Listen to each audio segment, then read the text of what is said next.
Hello friends. So welcome to my blog. So ये मेरा third blog है। तो इस ब्लॉग में मैं उन बच्चों को जो गेट 2027 देने वाले हैं उनको कुछ एडवाइस देना चाहूँगा और कुछ इम्पोर्टेंट बातें बताना चाहूँगा जो उनके लिए जानना ज़रूरी है। तो जो भी स्टूडेंट्स गेट 2027 के लिए प्रिपरेशन कर रहे हैं उनको देना है, चाहे वो थर्ड ईयर के हों या फोर्थ ईयर के हों, तो ये वीडियो को ज़रूर देखें और उनके लिए बेनिफिशियल होगा। तो सबसे पहली बात तो ये है कि अगर आपको देने का मन है गेट 2027, अगर आप देना चाहते हैं, आप थर्ड ईयर में हैं तो देना चाहते हैं, फोर्थ ईयर में हैं, आपको एमटेक करना है या पीएसयू करना है, तो अगर आप देना चाहते हैं गेट 2027, तो अगर अभी तक आपने पढ़ाई स्टार्ट नहीं करी है तो अभी कर दें। अगर कर दी है तो बहुत अच्छी बात है, अगर नहीं करी है तो आज ही स्टार्ट कर दें पढ़ाई। बिकॉज़ अगर आप लेट करेंगे, आप ये सोचेंगे कि जून जुलाई से स्टार्ट करेंगे, तो आपको सिलेबस ख़त्म करने में बहुत प्रॉब्लम होगी। आपका सिलेबस इतनी जल्दी नहीं ख़त्म हो पाएगा क्योंकि गेट का सिलेबस बहुत बड़ा है, 11-12 सब्जेक्ट से लगभग। तो उसको ख़त्म करने में बहुत दिक्कत आई थी। फिर उसको रिवाइज़ भी करना है 3 से 4 बार सारे सब्जेक्ट्स को, फिर मॉक टेस्ट भी देना है, तो ये नहीं हो पाएगा। तो इसीलिए जितनी जल्दी हो सके गेट की प्रिपरेशन स्टार्ट कर देनी चाहिए। तो अगर आपको देना है तो अभी स्टार्ट कर दीजिए प्रिपरेशन करना। आप अपने आप से पढ़ सकते हैं, आप कोई बैच ले सकते हैं, किसी भी कोई भी कोर्स ले सकते हैं गेट 2027 के लिए, यूट्यूब से पढ़ सकते हैं। लेकिन बैच लेना मेरे ख्याल से ज़्यादा मैं प्रेफर करूँगा कि आप कोई अच्छा बैच ले लीजिए। PW हो गया, गो क्लासेस हो गई, किसी का बैच ले लीजिए और उससे पढ़िए, क्योंकि वो आपको एकदम गेट स्पेसिफिक पढ़ाएंगे, एक स्ट्रक्चर वाइज पढ़ाएंगे। पहले फर्स्ट में क्या, सेकंड में क्या, थर्ड में क्या, तो मतलब एक स्ट्रक्चर वाइज पढ़ाएंगे तो आपकी प्रिपरेशन आसान रहती है। हाँ, तो और यूट्यूब पे आप भटकेंगे, कभी ये पढ़ेंगे, कभी उधर पढ़ेंगे, कभी इन टीचर से, कभी उन टीचर से, तो उससे नहीं आसानी से हो पाता है। तो एक बैच ले लेंगे तो आप स्ट्रक्चर वाइज आपकी पढ़ाई चलती रहेगी।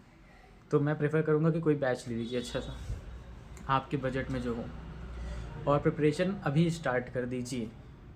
आगे का वेट ना करिए, डिले ना करिए किसी भी चीज़ के लिए, अगर आप सीरियस हैं गेट 2027 के लिए। और सेकंड ये चीज़ ये कि किसी भी कीमत पे दिसंबर तक सब्जेक्ट्स जितने आपसे हो पाएँ ख़त्म करके उनको अच्छे से रिवाइज़ करके ख़त्म कर लीजिएगा। पूरा अच्छे से रिवीजन ख़त्म कर लीजिएगा करके दिसंबर तक, ताकि जनवरी में आप फुल्ली फोकस्ड होके मॉक टेस्ट लगा पाएँ, क्योंकि मॉक टेस्ट बहुत बहुत बहुत बहुत बहुत ज़्यादा इम्पोर्टेंट है। तो आप दिसंबर तक कैसे भी करके ख़त्म कर लीजिएगा, सिलेबस रिवाइज़ करके पूरा अच्छे से 2 से 3 बार रिवाइज़ करके, फिर ताकि आप मॉक टेस्ट लगा पाएँ जनवरी में। जनवरी भर आपको मॉक टेस्ट लगाना है और जो रिवीजन है थोड़ा बहुत वो करना है और मॉक टेस्ट लगाना है, मॉक टेस्ट की एनालिसिस करनी है। तो जनवरी भर ये करना है, दिसंबर तक आपको कैसे भी करके रिवाइज़ कर लेना है पूरा अच्छे से। और थर्ड थिंग ये है कि मैं प्रेफर करूँगा कि पहले जितने भी हाई स्कोरिंग सब्जेक्ट्स हैं उनको आप पहले ख़त्म कर लीजिए।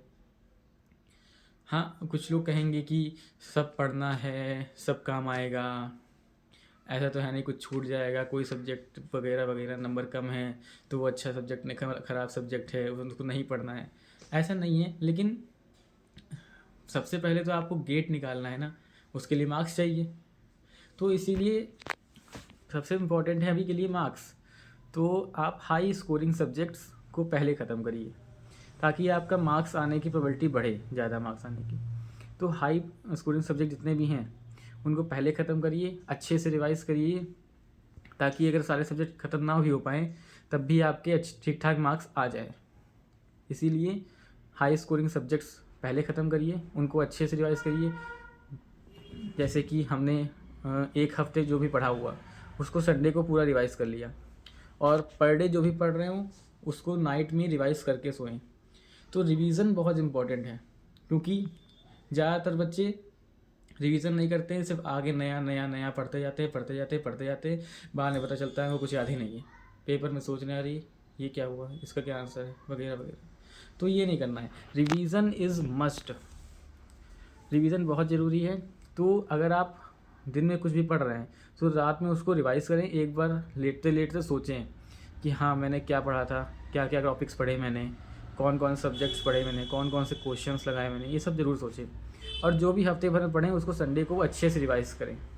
तो ऐसा आपका रिवीजन चलता रहेगा और आप नया भी सीखते रहेंगे। तो आपका पीछे का जो चीज़ है आप भूलेंगे नहीं। तो आप जब आगे चल के पूरा सब्जेक्ट अच्छे से रिवाइज़ करेंगे पूरा दोबारा, तो आपको उतनी मेहनत नहीं करनी पड़ेगी। अगर आप रिवाइज़ नहीं करेंगे पर डे या पर वीक में, तो जब आप रिवाइज़ करने बैठेंगे तो आपको लगेगा हम फिर से दोबारा पढ़ रहे हैं सब्जेक्ट, ये तो हम फिर से पढ़ना पड़ रहा है पूरा सब्जेक्ट, फिर से उतना टाइम लग रहा है। तो ऐसा नहीं करना है। रिवीजन क्या होता है, हमें कम टाइम में जल्दी जल्दी चीज़ें को रिवाइज़ करना है। तो पर डे या पर वीक के हिसाब से रिवीजन करते रहिए। तो रिवीजन करना मस्ट है। और आखिरी चीज़ ये है कि क्वेश्चन पी वाई क्यूज़ लगाइए, बिल्कुल लगाइए पहले, लेकिन सबसे पहले कॉन्सेप्ट पढ़िए, कॉन्सेप्ट क्लियर हो जाए आपको, उसके बाद ही पी पे आइए। ये नहीं कि डायरेक्ट पी पे कूद गए, पता चल रहा है क्वेश्चन ही नहीं आता, फिर डिमोटिवेट हो गए, पढ़ाई छोड़ दी, गेट नहीं देंगे वगैरह वगैरह। तो पहले कॉन्सेप्ट क्लियर करिए, उसके बाद पी पे आइए, क्योंकि कॉन्सेप्ट क्लियर होंगे तभी आप पी समझ पाएंगे, वरना आप समझ ही नहीं पाएंगे। फिर आप डिमोटिवेट होंगे, इतने टफ क्वेश्चन आते हैं, अरे तो हमसे कैसे होगा वगैरह वगैरह। लेकिन आप कॉन्सेप्ट अच्छे से समझे रहेंगे तो आपको पी समझ में आएंगे, जब समझ में आएंगे धीमे धीमे आपसे होने भी लगेंगे। तो कॉन्सेप्ट एकदम क्रिस्टल क्लियर होना चाहिए आपका, उसके बाद ही पी पे आना है। और पी में ये नहीं कि एक क्वेश्चन अच्छा लग गया ठीक छोड़ो नेक्स्ट करते हैं, लग गया नेक्स्ट करते हैं, लग गया नेक्स्ट करते हैं, नहीं लगा आंसर देख लिया फिर नेक्स्ट करते हैं, ऐसा नहीं करना है। पी लगे या ना लगे, अगर लग रहा है तो उसको अच्छे से एनालाइज करना है पी को। एनालिसिस का मतलब क्या है, एनालिसिस का मतलब ये है कि आपको देखना है इस क्वेश्चन में ऐसा क्या ट्रिकी पार्ट था, इस क्वेश्चन को हम और कैसे ट्रिकी कर सकते हैं, और किस किस तरीके से हम इस क्वेश्चन को पूछ सकते हैं, इस क्वेश्चन को और किस किस तरीके से घुमा सकते हैं, और क्या क्या तरीके से इसको ट्रिकी बना सकते हैं क्वेश्चन को। तो अच्छे से उसको एनालाइज करना है क्वेश्चंस को, ये नहीं कि लग गया नेक्स्ट पढ़ दिए।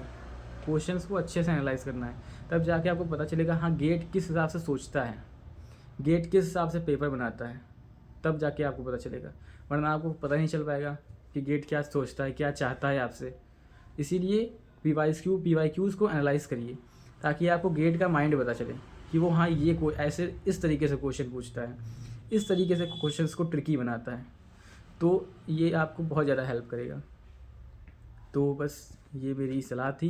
तो बेस्ट ऑफ लक, अच्छे से पढ़ाई करिए। Thank you.